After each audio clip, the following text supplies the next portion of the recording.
ओम बिरला दूसरी बार लोकसभा के स्पीकर चुन लिए गए हैं। ध्वनि मत से बुधवार को उन्हें 18वीं लोकसभा का स्पीकर चुना गया। पीएम मोदी ने ओम बिरला के नाम का प्रस्ताव रखा था। विपक्ष की तरफ से के सुरेश कैंडिडेट थे। विपक्ष ने वोटिंग की मांग की थी, लेकिन प्रोटेम स्पीकर ने इसे खारिज कर दिया। सदन में ध्वनि मत से बिरला के नाम का प्रस्ताव स्वीकार कर लिया गया।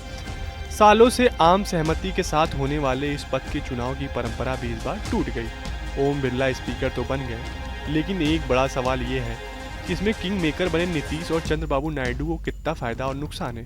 चलिए आपको न्यूज स्टेट की इस खास रिपोर्ट में बताते हैं। ओम बिरला बीजेपी के पहले ऐसे सांसद हैं जो लगातार दूसरी बार स्पीकर बने हैं। इससे पहले कांग्रेस के बलराम जाखड़ 2 बार लोकसभा के स्पीकर रह चुके हैं। लोकसभा स्पीकर की रेस में कई सारे नाम सामने आ रहे थे, लेकिन इस रेस में सबसे आगे ओम बिरला का नाम था। 18वीं लोकसभा स्पीकर को लेकर खूब माथापच्ची भी हुई। कई दिनों तक राजनीतिक बहस चलती रही। खबरें आ रही थी कि इस लोकसभा चुनाव में किंग मेकर बनकर उभरी टीडीपी और जेडीयू दोनों ने स्पीकर के पद की शर्त रखी है। हालांकि देर सवेर नीतीश कुमार की पार्टी जेडीयू ने यह क्लियर कर दिया कि स्पीकर बीजेपी का ही होगा। नीतीश की तरफ से तो मामला क्लियर था, लेकिन चंद्रबाबू नायडू वाला पेच अभी भी फंसा हुआ था। मीडिया में ये खबर चल रही थी कि नायडू स्पीकर का पद टीडीपी को देने की शर्त पहले ही रख दी है और वे इससे कम पर कुछ भी मानने को तैयार नहीं होंगे। फिर बात चली कि बीजेपी कोई बीच का रास्ता निकालने पर सोच रही है। इस बीच स्पीकर के पद को लेकर एक नाम आंध्र प्रदेश की बीजेपी अध्यक्ष डी पुरंदेश्वरी का आया। डी पुरंदेश्वरी रिश्ते में चंद्रबाबू की साली लगती हैं।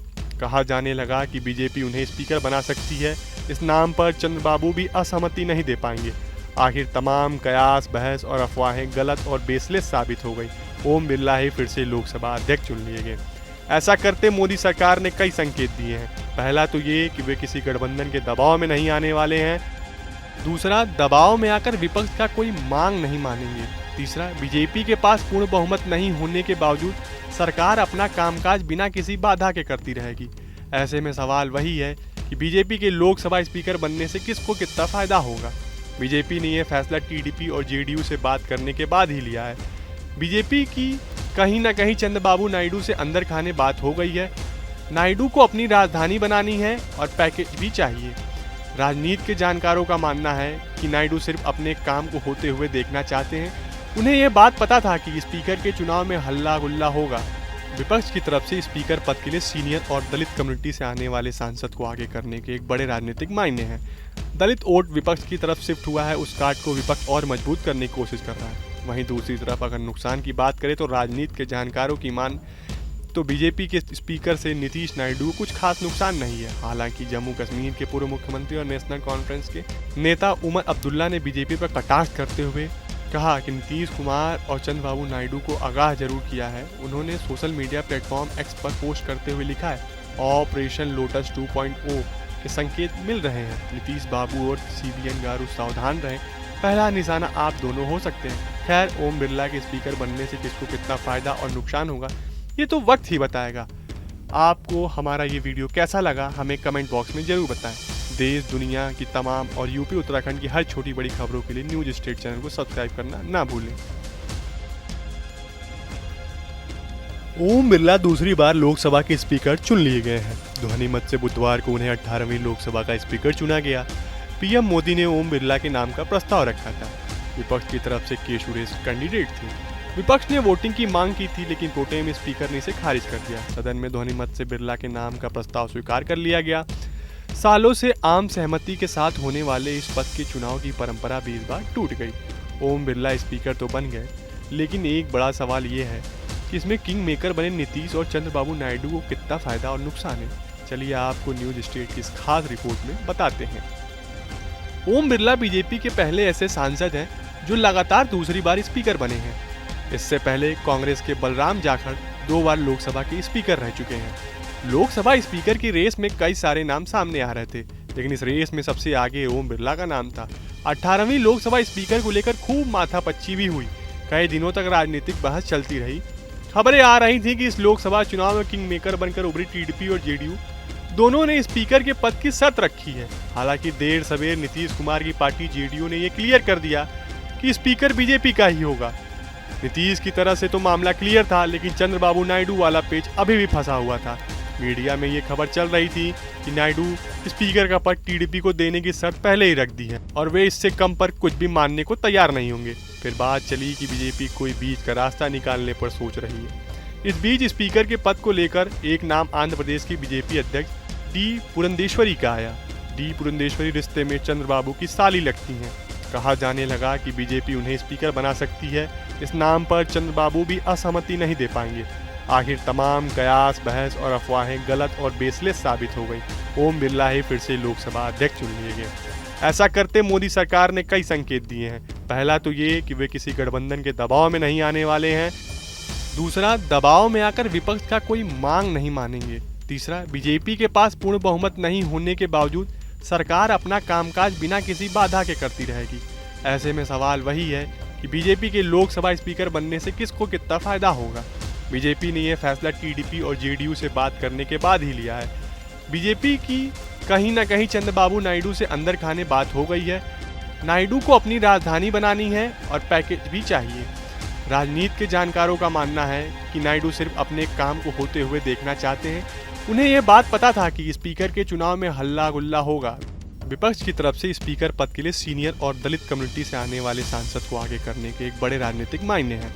दलित वोट विपक्ष की तरफ शिफ्ट हुआ है, उस कार्ड को विपक्ष और मजबूत करने की कोशिश कर रहा है। वहीं दूसरी तरफ अगर नुकसान की बात करें तो राजनीति के जानकारों की मान तो बीजेपी के स्पीकर से नीतीश नायडू कुछ खास नुकसान नहीं है। हालांकि जम्मू कश्मीर के पूर्व मुख्यमंत्री और नेशनल कॉन्फ्रेंस के नेता उमर अब्दुल्ला ने बीजेपी पर कटाक्ष करते हुए कहा कि नीतीश कुमार और चंद्रबाबू नायडू को आगाह जरूर किया है। उन्होंने सोशल मीडिया प्लेटफॉर्म एक्स पर पोस्ट करते हुए लिखा है, ऑपरेशन लोटस 2.0 के संकेत मिल रहे हैं। नीतीश बाबू और सीबीएन गारू सावधान रहें, पहला निशाना आप दोनों हो सकते हैं। खैर, ओम बिरला के स्पीकर बनने से किसको कितना फायदा और नुकसान होगा ये तो वक्त ही बताएगा।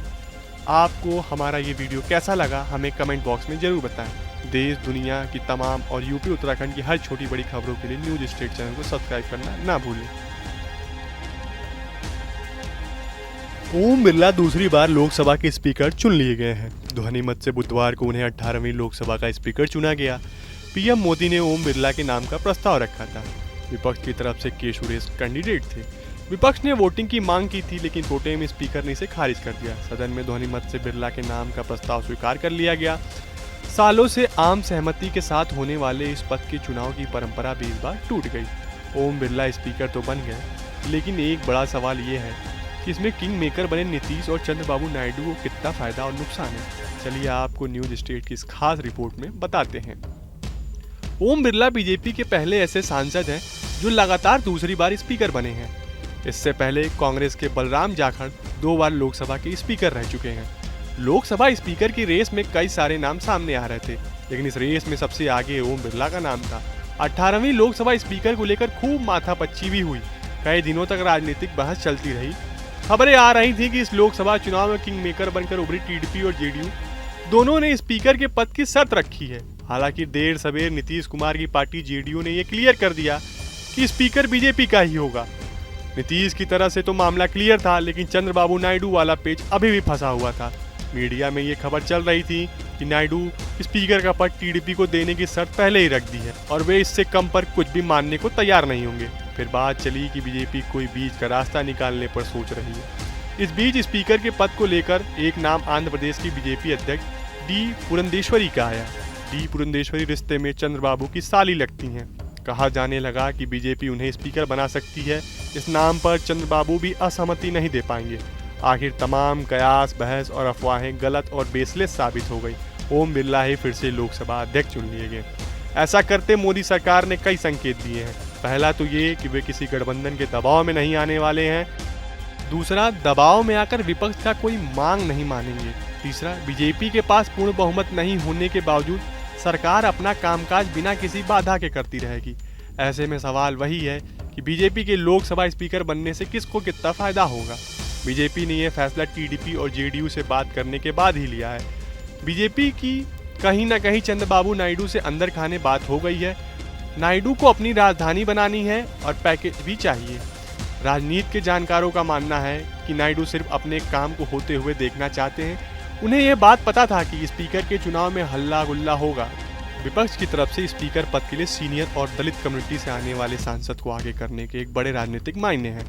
दलित वोट विपक्ष की तरफ शिफ्ट हुआ है, उस कार्ड को विपक्ष और मजबूत करने की कोशिश कर रहा है। वहीं दूसरी तरफ अगर नुकसान की बात करें तो राजनीति के जानकारों की मान तो बीजेपी के स्पीकर से नीतीश नायडू को कुछ खास नुकसान नहीं है। हालांकि जम्मू कश्मीर के पूर्व मुख्यमंत्री और नेशनल कॉन्फ्रेंस के नेता उमर अब्दुल्ला ने बीजेपी पर कटाक्ष करते हुए कहा कि नीतीश कुमार और चंद्रबाबू नायडू को आगाह जरूर किया है। उन्होंने सोशल मीडिया प्लेटफॉर्म एक्स पर पोस्ट करते हुए लिखा है, ऑपरेशन लोटस 2.0 के संकेत मिल रहे हैं। नीतीश बाबू और CBN गारू सावधान रहें, पहला निशाना आप दोनों हो सकते हैं। खैर, ओम बिरला के स्पीकर बनने से किसको कितना फायदा और नुकसान होगा ये तो वक्त ही बताएगा।